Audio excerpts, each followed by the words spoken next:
girls with us. And how old are you girls? 13. Okay, you guys are Skyline. Where are you guys going to school at? Aberdeen.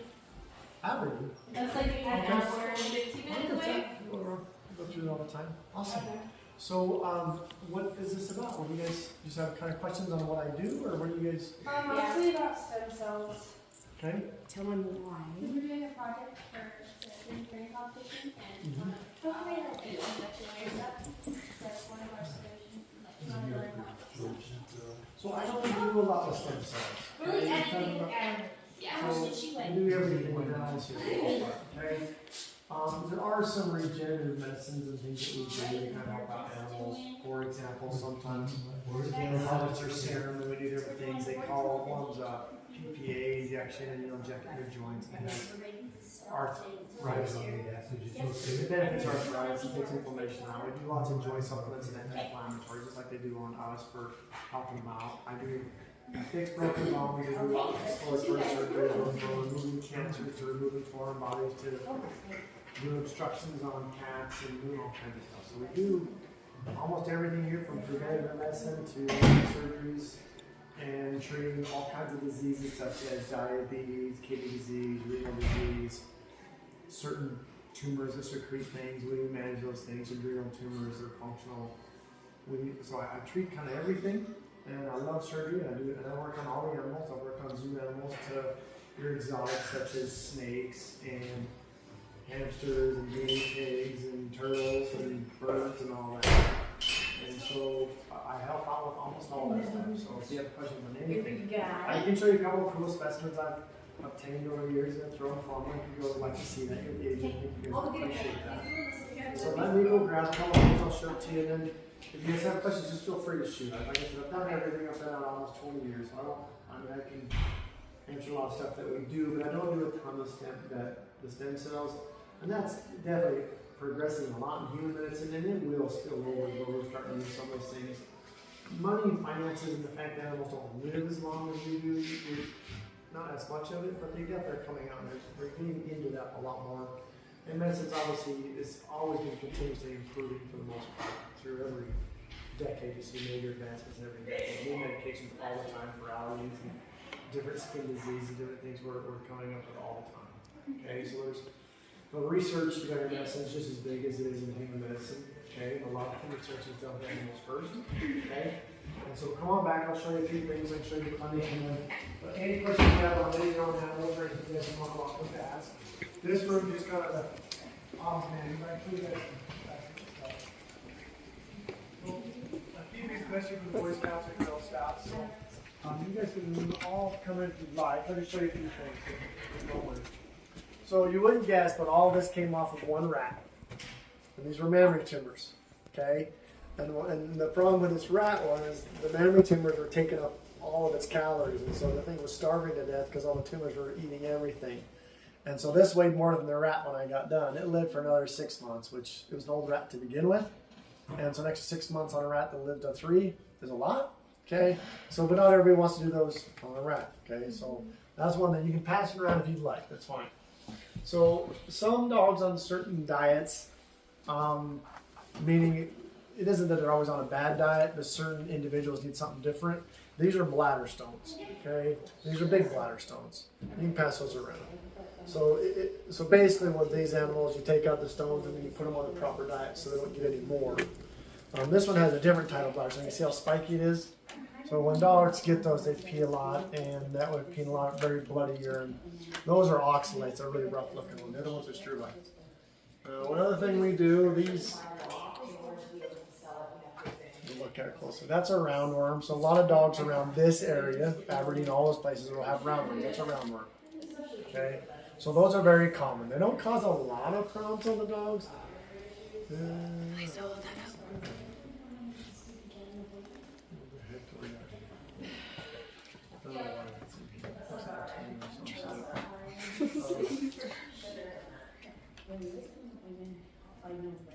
So somebody that kept the case, oh, here's a tapeworm. Tapeworms are segmented. So when dogs and cats eat lots of mice, they eat lots of tapeworms. Okay? Certain parts of the country we have hookworms, whipworms, and way more parasites than we tend to have in this area. Are Okay? those alive? No, they're dead. They're in formalin, formaldehyde. It's preservative that we things in. And the formalin we use like to send off a tumor so they can analyze it at a lab where they do histopathology and things like that. Okay. So, How much schooling do you have to go? so for vet school, you have to have a bachelor's degree. Okay. Now that can be done before you even apply to vet school. And they just recently, like when I started going to school, there's a couple people that did 2 or 3 years of undergrad, and then they had to do a couple extra classes to get their degree. Now that degree can almost be in anything. Like you can have a music history degree and still get into vet school, but you'll have to have some prereqs. There's going to be certain classes that you'll have to take regardless. You have to do really well. You do need to maintain a really good GPA to get in. And that's most of your college. They don't look at your high school. High school to help you for college and whatnot. But you will have to maintain a really good GPA to get in and do well in your, especially in your upper credits. And so, but undergrad is around 4 years, but that varies depending on how much you want to take on. And then vet school itself is 4 years. But when you come out of school, you can be right in practice. You're doing surgery the next day. Okay. Keep in mind, you'll usually need some surgery experience. You get a tiny bit in vet school. You usually need tons. You don't do as much anymore. So you come out of vet school, you'll kind of have to shadow. Or some of your senior year, you can go work at Humane Society and get good at spaying and neutering. They'll teach you the basics. But you'll want to get underneath someone that kind of helps you do surgery and walk you through some of those procedures, assuming you like surgery. But keep in mind, vet school, you can do so many jobs. Okay, there's so many possibilities, whether it's research, whether it's being a veterinarian, and then whether it's being large animal, small animal, exotic veterinarians, and so there's lots of different options. There's people that work for the state and the government, which that doesn't sound very much fun to me on some of the jobs they do. I have my father had a veterinarian that graduated him. He's still friends with me. He lives around here. He worked for the government, and he worked for all over the world. And sometimes, in order to get intel, so he'd get intel for the military. He'd work for places and he'd get them off for the locals. And in some of those deals, what he would do is the government would pay for some stallion to get some semen to improve someone's herd. And then he'd improve all kinds of things with a herd. He's really good at reproductive things, whether it was on llamas, whether it was on horses, he did things on cattle. And so, but in doing so, he'd get intel for the government. And so he did those kinds of jobs as well. But there's lots and lots of options. Work for the government, work for the state. There's a lot of meat inspections that have to be done by a veterinarian. Because that sounds very exciting to me. Okay. But there are lots of jobs out there. There's tons of research and everything else because it's just as big as a human field as far as some of the research you can do and the grants you get for doing it. So there's lots of teaching jobs and all kinds of stuff. So you can do a wide range of possibilities if you do go to vet school. It's not just practice, it's just surgery. Not everybody's going to like surgery. Okay, I love surgery. It's one of my favorite things to do. And that doesn't matter if it's fixing broken legs or spaying, neutering, and doing all that. And obviously vaccinate to do a lot of preventive medicine so your dogs don't get certain viruses that can potentially kill them. And certain diseases are zoonotic, so they affect you and I as well. When an animal can sometimes be given to us. Okay. What else? Okay, well, our idea is our IDX idea.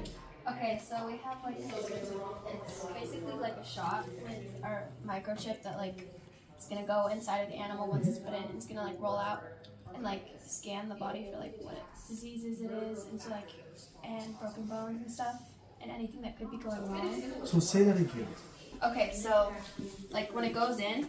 So you're talking about injecting a dog with an implant that does all these things that you're saying? Yeah. Okay. Okay. And like it goes out and then we can like connect out to it or something and say exactly what's going on with your animal. But what we also are wondering is, we understand that different animals have different skin types. Mm-hmm. And is there like a place that would be best to like inject? Like, well, I know it'd be probably different on different animals. Like, So we inject microchips in them, okay, but all they do is, like, you just read them. Now they have, I mean, so they do inject different animals to track them, right? And they do, for example, they get the peregrine falcons can inject them with something they can track. Some that's based upon telemetry, so a little machine that kind of beeps them, it kind of gets you close, but not perfect. We don't have anything right now that I know of in the field that would implant to read it. Now, we pull blood to run tests like that, you're right? You pull a blood sample and you check liver, kidneys, blood sugars, you check all kinds of things, white blood cell counts, and all those, but I don't know of anything out there. But yeah, obviously, I mean, I don't think they have that when you inject a human, and you want. I don't think you would want a chip injected in anyways, because there's lots of reasons you wouldn't want people knowing about you. So most likely taking DNA samples and testing for certain diseases, certain genetic diseases, certain DNA that's more likely to have certain specific diseases. They have all those types of things, but I guess I'm not into that and I haven't seen it. I'm not saying the research isn't coming here with things, but most of the time an implant isn't going to be doing that type of stuff, because you're talking about an implant giving you all that information. I mean, you do those things for pickups, they do them for computers where you have a chip in there that reads all those things based upon that. And so I'm not sure what your direct question is, I guess, Well, on that. just But as far as injecting, idea. like not for now, but for the future, of course. Like our competition is like an invention idea. Like come up with Oh. something So to we have solve. to invent something. So that's what we invented. So would this Okay, be which- something for say be helpful in the future for animals? yeah, anything that would give you information on them earlier, but a lot of times, like I said, you're pulling blood and taking imaging and advanced imaging like they do on us to get that information you need. Injecting them with something that's going to give that information, that would be tough, okay? Yeah. I'm not saying that in 10, 20 years they haven't mastered something that would do something like that. And obviously anything you inject in a dog can potentially cause issues, right? I mean, nothing's without risk. I'm sure you've seen the COVID vaccines, those are not without risk. Okay, there are benefits and risks. With most things, there's always a benefit or risk, right? And so without proper research, you know what I mean, that's where the research comes in. And then if we were like in the future, like 10, 20 years, do this. I know there's like lizards have tougher skin than like dogs, right? Do you use different needles? Like or Like if you just give them a normal shot. like a vaccine? So we don't have vaccines for those, okay, but I do microchips on dogs to track them, right? But it doesn't track them, you have to scan the dog to see whose dog it is. They have different collars these days that track dogs up to miles away, like a GPS collar. And I think the next thing that they need a chip that you can track. That would be nice on an animal because, and I'm sure it might be coming out, but I can't track the microchips. If it goes somewhere like us or an animal shelter, you scan it and look for it. But they haven't made something that they inject underneath the skin. They have different telemetry, they have different radio collars on your mountain lions and your elk and different things that they're doing research studies, wilderness studies, all kinds of stuff on those. But they have a collar to track them. But it would sure be nice to have a chip that you can track your dog. So if it's lost, where the hell are you? That's in underneath their skin. That would be awesome if we have that. And I don't think that cannot be that far out, but they need to be doing something like that. Because you'd be able to track them a heck of a lot easier for other ones that get lost. But basically, the only way to track them now is if they have this chip underneath their skin. And I can show you what we do, but you have to scan it to find it. Okay, and so not everybody has a scanner. And then if someone steals your dog or grabs it and leaves, or let's say you're traveling the country and your dog jumps out and runs out, or your cat gets out of camper and runs off, we don't have any way to track these right now. Except, and like I said, they do have Garmin tracking collars. They do it for hound dogs. They do it for different animals that you can track for miles. They don't last forever, last a few days, okay? But you can track your dog for a long ways away. You just have to be in direct service. So if they go to a mountain, the little thing will tell you it's a question mark. And then you go there where you last seen it and you usually pick them up on it. As soon as you get high, you can usually do it, unless they fall in a cube or something. Okay, well, do the questions. How much do you work? Have you worked with stem cells before, or? No, I've never been in research. Like I said, I do the PPA, but it's not really stem cell. I mean, you're kind of taking the dog's own, it's platelet-rich plasma. We'll do that and inject it in joints. It helps out with arthritis and healing factors. But other than that, I haven't done a ton. And most general practices don't have a ton of that. But there are a few things that we do that's kind of like a stem cell where you're trying to inject them with their own healing properties. And they have a lot of that they're coming out with. You hear about it on the commercials, a lot of the companies have their own commercials these days. Yeah. So. You want me to show you the rest of the clinic, girls? Yeah, sure. Let's go. Come on back.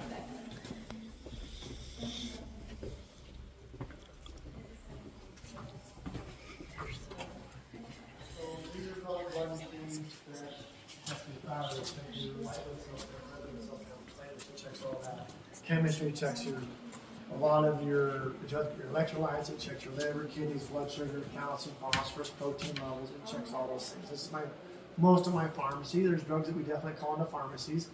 a lot of people don't know this, but almost all the medications we use on animals have been used in people. There are definitely, obviously each species has a few things that would never occur with another species, but most of the medications I use here would be something that can and or are being used in people as well, surprisingly.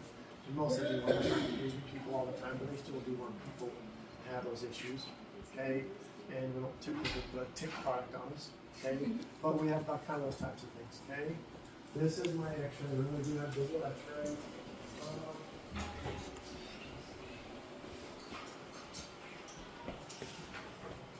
I didn't know you girls would come, but sometimes I have a bunch of X-rays I've picked out. So you guys can come on in. Sorry, I'm not going to take an X-ray. Just worry about that. Okay? But this dog got ran over by his side to side. I just hit his lip, and I think it was just soft tissue. But these are growth plates. They look like fractures. But those are just growth plates because it's a young growing puppy. Okay, so we took those X-rays on the dog today. They said it's hurting a little bit, but everything orthopedically was good. So he just had some soft tissue damage. Okay, but he was packing his leg. Those are X-rays we do. We do those daily sometimes. Okay, looking at lungs, looking at heart failures, looking for cancer, looking for sometimes fluid in the chest cavity, sometimes infection in tumors, bladder stones. We diagnose a lot of bladder stones that way. Okay. Most of the bladder stones will show look like hard mineral. Okay. This is an autoclave, so all those insert packs go in here. Every time you do a surgery, you re-sterilize everything, just like they do in human medicine, so everything's completely sterile. Most of your surgery should never need an antibiotic. Most. Okay, unless something's infected or it's you're removing something out of the intestines, you always put something in antibiotic, no matter how clean you are. It's not perfectly clean. Okay.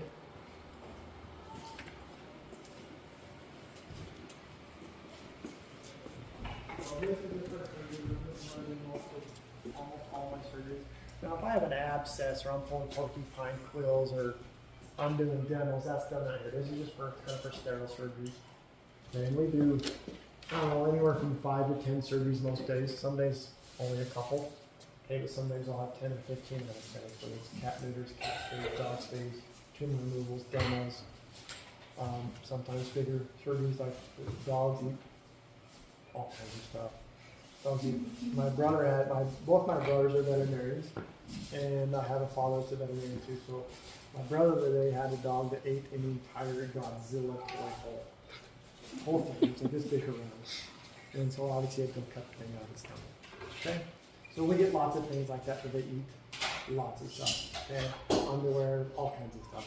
Okay, so this is our.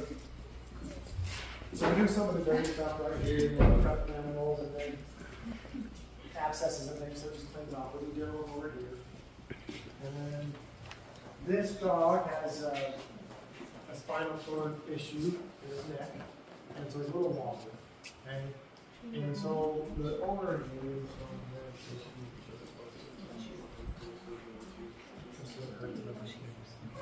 and that cat just got me. The surgeons went on long. We did a couple of things. So then these are just boarding mirrors. I got kennels back here for dogs, for big dogs, for close surgery. We board them a little bit. Okay? And then we do dentals right here. This is my dental machine, cleans the teeth and sections teeth and polisher and all that. And we do a lot of dentals. February's dental month, so we usually have 3 dentals a day. And surprisingly, we pull a lot of teeth on a lot of animals because we should get dentals very frequently. Okay? Can dogs get cavities? They don't really get cavities, but they break the teeth, they get tartar on their teeth, and they get periodontal disease through all the tartar. It's going to go on, they get rotten teeth all the time. And there's sometimes I'll pull 20 teeth on a dog, so I'm not turns teeth on. I had one the other day, it was like 18 or 17 teeth. Now keep in mind, you have 12 inside of you, right? It's on the dog and the cat. Well, I plucked out like 7 random in about 3 minutes. After that rock, just plucked them out. So they lost all the bone mass on them, they're all diseased, and they're loose, and she's plucking them out. So 12 teeth are really easy. Like really easy, took me a few minutes. Do dogs and cats have baby teeth like people do? Yeah, so they get new incisors at 4 months-ish, and they get new canines and molars between 6 and 8 months. And then after that, they do not get any more teeth. So. But most people feed them really tiny stuff, you don't chew anything, so you get really bad teeth. Your little breed dogs are horrible. Chihuahuas, Yorkies, Palms, they take it really bad teeth. Okay? A lot of times people are feeding canned food only, or they feed kibbles this big as finger teeth. And then certain dogs' teeth are overcrowded, like your pugs and your shih tzus and your bulldogs, their teeth are too crowded.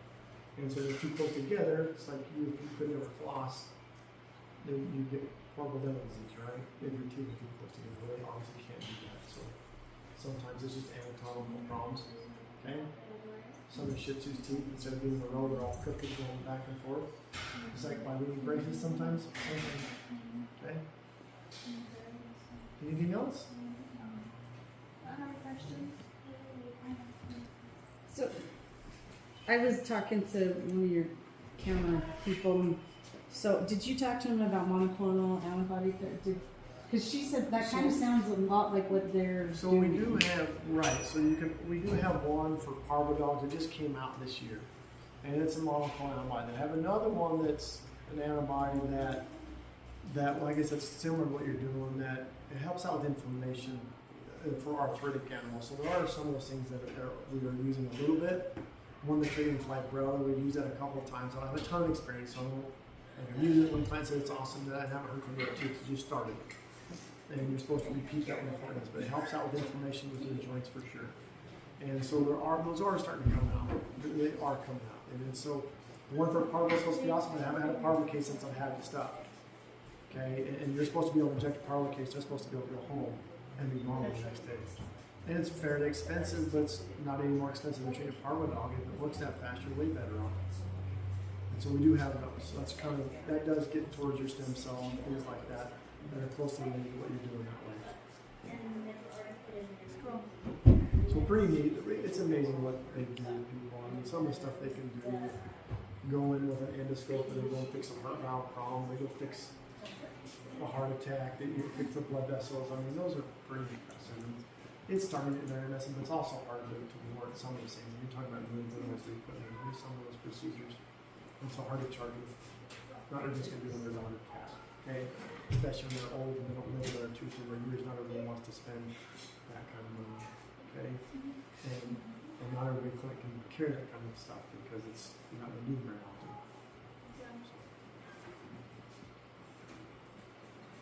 Yeah, makes sense. Okay. Anything else? Oh, I was going to show you the microchip. It's nothing. That's not even exciting, but you guys are asking about it. So these are the chips, the microchip readers right here. So this is how these work. He's trying to sell you skin. That just gets injected between the shoulder blades so it doesn't move. Some people don't put directly between the shoulder blades. You'll x-ray a dog for something else and the microchip will be over here. So we always scan the whole dog. It just migrates underneath the skin a little bit. But if you put them between the shoulder blades, they tend to not move. If you put them on the side, it just somehow it just moves a little bit. Okay? But that's all you do. But you have to have not everyone's going to carry one of these, so it has to go to a shelter. So that's why they're good, but they're not perfect. They don't track your animal, which would be awesome to have. I say it can't be that far off from doing those things where you inject something with a plant that you can track with a GPS too. And you have everything else, you track it in the vehicle, why can't we do so? It won't be long before you gotta have something that doesn't cause cancer, doesn't cause inflammation. So you also have to have something that's really sterile when you do it, obviously, but also doesn't cause any tissue reaction too. Certain times, for example, I haven't seen it for a long time, I've only seen it a few years, but you can get like a sarcoma-induced tumor on a cat from a vaccine sometimes. They used to have a lot more of them. I haven't hardly ever seen them. I've seen 2 or 3 in 20 years. And so I don't see a lot of them. But so a certain thing can cause more problems than they help you, right? And so there's just a lot of research on those and tracking. When you get something that tiny you can inject, you can still track something that tiny. So that isn't always doable. It will be, but Someday. yeah. So, okay? Yeah. Any other questions? Do you guys visit any other clinics too, or just? You're the lucky one. I get Boy Scouts and Girl Scouts all the time, so I don't know. It's try to do as much as I can. And then a lot of high schools like around here, and they're making the high school students shadow for a job they might want to do in the future, so they'll come shadow. People shadow here all the time for their senior deal. They'll come shadow so many days and watch surgery and stuff. You're a little far. You have it's a classmate of my brother's. They have one in American Falls. It's a pretty good day. It is mostly large animal. I think I'm trying to think of his name. I know he's a nice guy, but he graduated with my brother's in vet school. He was right there in American Falls. He built one of those. He grew up in Rockland, so not too far from us. So there's Calgary. He's good at swallowing it too. Looks over there. So like you guys get interested, it's not too far to shout, and most veterinarians will let you do that. Usually not a whole team of them, but usually one of them. That way you can kind of see things and not know them. So I'm glad people shout me all the time watching do surgery. Not all like to see that, there's some sort of pale light and everything. They're tough. They do. Not everybody likes the sound of it. Anything else? Huh? It's a pleasure meeting you, girls. Good luck to you. Thank you. Thank you. As well with your surgeries and stuff. Every day we go. That's my fun part. All of it's fun though. Some of the neat cases we have are kind of neat. We save some animals. We save a lot. But some come in on their deathbed and that are suffering. They get all sick people. They get cancer and things. They're suffering. They can't move. We do have to do euthanasia. Okay. It sounds really. Similar? It's not exactly stem cells, but it's in that area. Yeah, so I gave her the names of the products, you guys can do some research on them.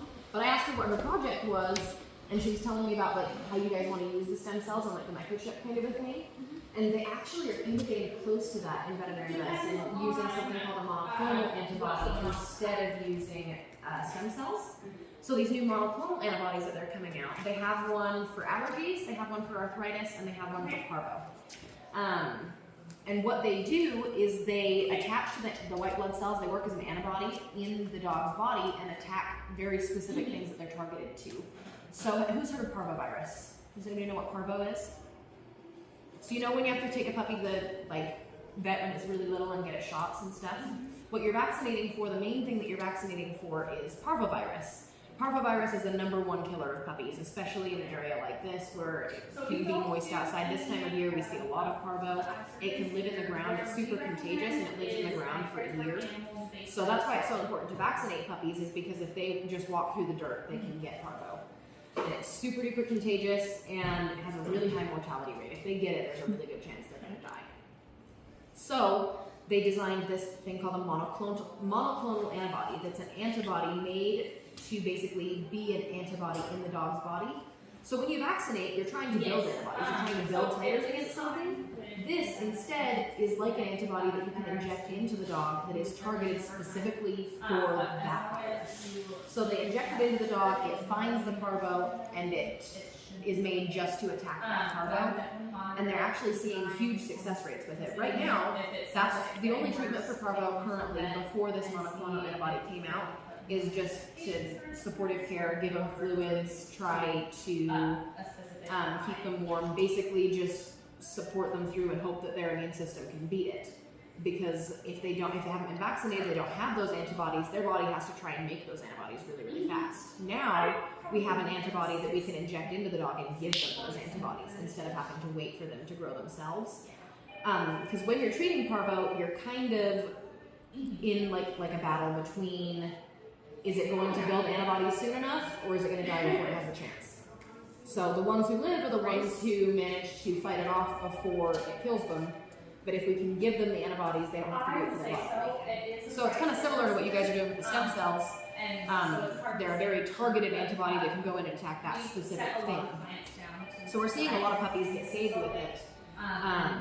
They're even seeing, when they first started using it, they were studying it in puppies that were also being hospitalized on IV fluids, supportive care, being kept warm, warming therapy.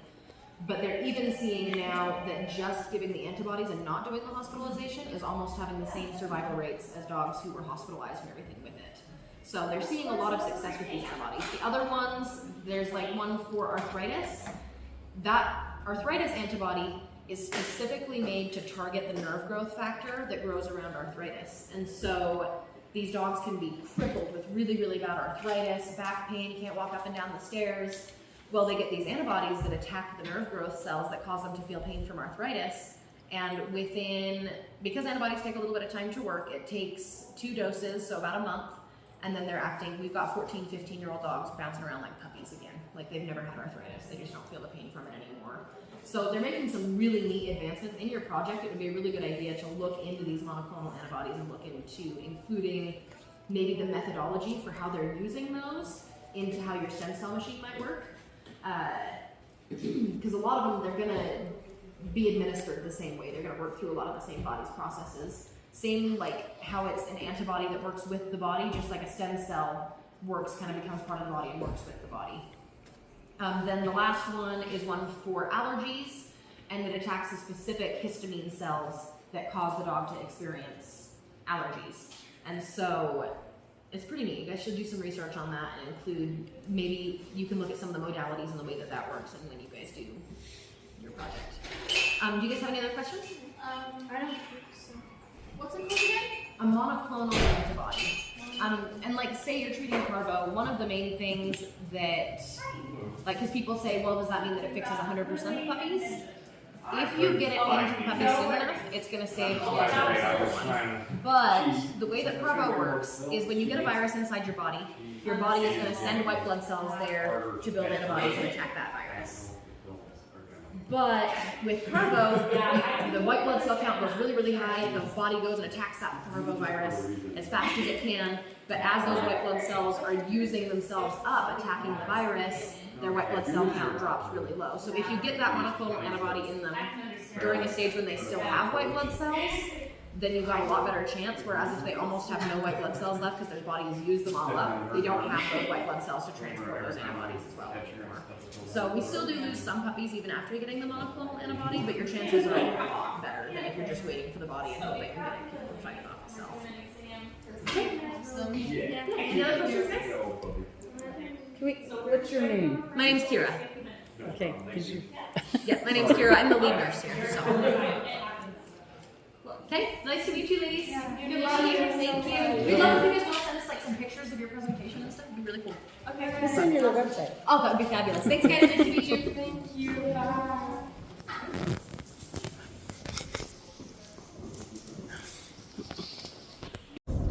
Thanks for coming along to this vet clinic with us. Bye, Pickle Pals!